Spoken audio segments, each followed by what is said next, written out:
Welcome to the Daily Climate Show. Coming up, the war in Ukraine must not be an excuse to slow climate action, world leaders warn at Davos. The cost of energy set to rocket by 40% in October. The business secretary says help is coming, but unlikely to be in the form of a windfall tax. And it's not just about carbon dioxide. We can't reach climate targets unless we make drastic cuts in other emissions, say scientists.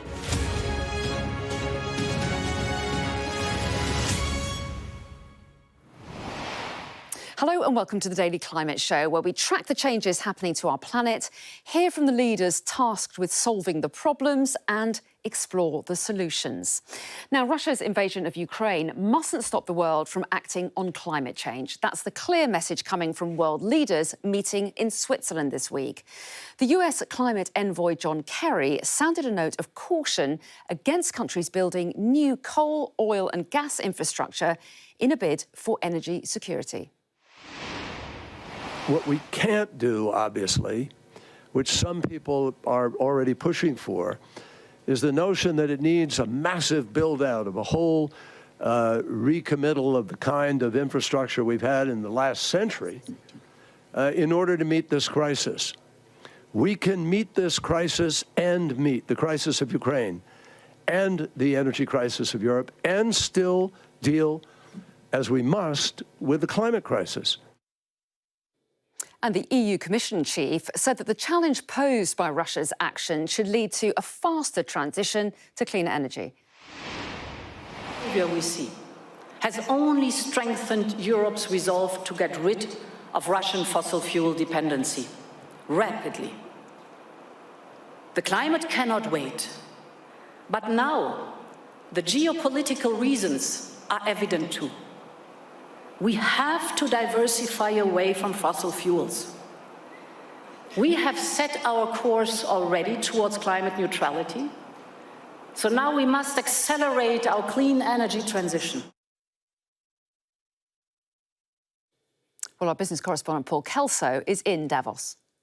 6 months ago, after the conclusion of COP26 in Glasgow, you might have expected that a big international meeting like Davos, where politicians and private sector power come together, would be dominated by the climate agenda. And while it's featured in many of the panels here in Davos, the war in Ukraine has undoubtedly stolen some of the oxygen and certainly the short-term attention of political leaders, particularly the European ones who are here. But what we heard there from John Kerry and from Ursula von der Leyen is that they could hope to perhaps achieve a virtuous circle from the necessity of cutting reliance on Russian oil and gas as a means of cutting off Vladimir Putin's means of funding his war in Ukraine. Well, that could hasten perhaps European and other countries towards ending their reliance on those fossil fuels and investing in renewables. So trying to harness the short-term crisis just a few thousand kilometres to the east of here towards the longer-term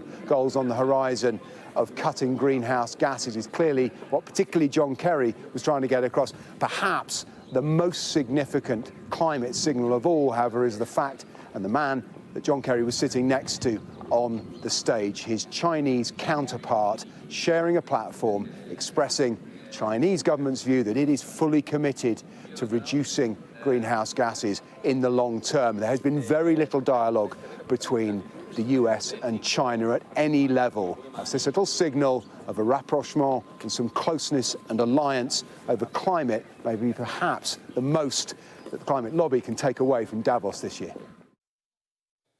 Now, the energy price cap is expected to rise in October to around £2,800. That's according to the UK's energy regulator. Jonathan Brearley told the Business, Energy and Industrial Strategy Committee that the amount people will need to pay for gas and electricity will rise by about 40%. The cap is currently £1,971. The Business Secretary, Kwasi Kwarteng, told the same committee that he's not keen on the proposal of a windfall tax on oil and gas producers as a solution. I've been very clear about a windfall tax. I don't think it supports investment. I don't think it's necessarily the right thing. But as I always say, that's up to the Chancellor. He sees the economy across the piece. He's responsible for fiscal policy. And he's instinctively against windfall taxes, but if he feels that these extraordinary times require extraordinary measures, that's up to him. Well, joining me now, our reporter Madeleine Ratcliffe. So it looks like a windfall tax on energy companies isn't going to be imminent. So are there any short-term solutions to bringing people's energy bills down?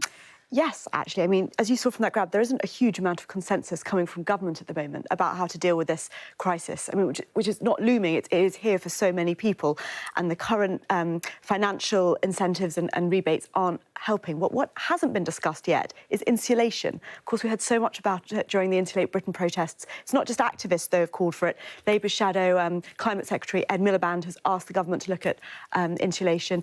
Friends of the Earth suggest that better insulation could save 40% of energy bills for 8 million households. This could be, most energy experts agree, a really long-term sustainable way of saving money for households and, of course, meeting our climate goals, because if less energy is wasted, escapes from the house, we need less gas or electricity to heat it, and as a country we will use less. And just this afternoon, the Energy and Climate Intelligence Unit doubled down on those calls for more insulation as a means to meet this problem. So I'd expect to hear more calls for insulation in the coming days. Interesting stuff, Madeleine. Thanks very much indeed. Let's get more then of the day's climate news now. And the heatwave that's baked parts of India and Pakistan over the past 3 months is likely to happen more frequently in future, according to an international group of scientists. The World Weather Attribution Group found that the heatwave was made far more likely due to climate change. And with current levels of global warming, deadly heat waves are 30 times more likely to hit South Asia. The Dutch airline KLM is being hauled up in court over accusations that its advertising is misleading and amounts to greenwashing in what's believed to be a world-first case against the aviation industry. Environmental lawyers Client Earth will argue that the airline's adverts and carbon offsetting scheme give a false illusion of the sustainability of its flights and plans to tackle its pollution. They claim this violates European consumer law. KLM has so far not commented. Protesters have interrupted Shell's annual shareholder meeting, which was being held in the UK for the first time. Activists from Extinction Rebellion and other groups glued themselves to chairs and interrupted proceedings, reading out speeches accusing Shell of human rights abuses. It comes as the chief executive of Offshore Energy's UK, Deirdre Mitchie, told an energy conference that environmental activists could undermine the UK's energy security and put net zero ambitions at risk. This, she said, is because disruptive protest damages investor confidence in the UK and would potentially lead to dependence on other countries for energy supplies. Now, carbon dioxide is the greenhouse gas most responsible for warming the planet, most of it coming from burning fossil fuels. But the focus on cutting just carbon dioxide is not enough to stop global warming. Now, new research points out that a sharper focus on other emissions, such as methane, would help to reduce heating in the short term and keep that 1.5 degree limit within reach. And if we look at our data dashboard now, the Global Warming Index currently estimates that we're above 1.2 degrees already. Now, the other important chart is this one. So this, we can see here, is the concentration of methane in the atmosphere, rising very fast, as you can see there. Methane is, in the short term, a much more powerful pollutant than carbon dioxide, but it also leaves the atmosphere much faster. So any reduction in emissions would have a much faster positive effect. Well, let's talk about this a little bit more now, because joining me now is Jonathan Banks. He's the Global Director of the Methane Programme with the Clean Air Task Force. So welcome to you. What difference would it make to climate change if we cut methane emissions as well as carbon dioxide? Well, the difference is quite dramatic. If we cut methane emissions today by roughly 45%, we can knock off 0.3 degrees Celsius from the warming that we're currently feeling. When you say 0.3, it doesn't sound like much, but when you talk about climate change and the 1.2 degrees that you're showing on the previous chart, 0.3 is a huge deal. Methane is the only thing that we have, or the only tool that we have to start slowing both the rate of warming as well as total warming in the near term. If we do these kinds of reductions, we can see a dramatic impact in the next 20 or 30 years, which is huge. Well, yeah, and encouraging if it can be achieved. So how do you go about it? How do you cut methane? Well, I think that's the other very hopeful thing about working on this issue is these are things that don't require, technologies that don't exist today. These are things that require best practices and good technologies that people are already using. In the oil and gas space, it's about good practices, fixing leaks, replacing equipment that's designed to leak gas.